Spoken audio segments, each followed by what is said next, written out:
વરસમાં જ્યારે વટાણા ખૂબ જ મોંઘા થઈ જાય ત્યારે લાગે કે ફ્રોઝન કરીને રાખ્યા હોય તો વધારે સારું.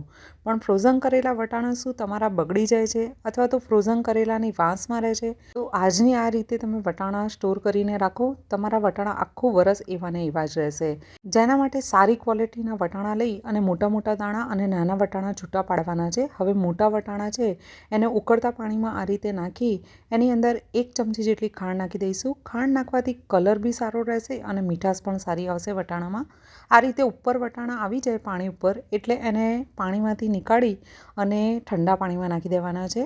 ઠંડા પાણીમાં 10 મિનિટ માટે રાખી અને ઠંડા પાણીમાંથી કાઢી અને નિતારી દેવા. એકદમ પાણી નીતરી જાય પછી એક કોટનના કપડાં અથવા તો આ રીતના ટુવાલ ઉપર બધા જ વટાણા પોળા કરી અને એકદમ ડ્રાય ના થાય ત્યાં સુધી એને 5 થી 6 કલાક માટે પંખા નીચે સૂકવી દેવા.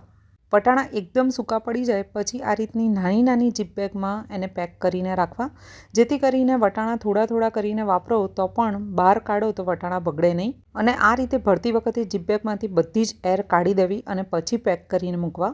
આ રીતે તમે આને ફ્રીઝરમાં સ્ટોર કરીને 1 વર્ષ સુધી રાખી શકો છો. આ બિલકુલ પણ બગડશે નહીં, વરસ સુધી એવા ને એવા જ રહેશે.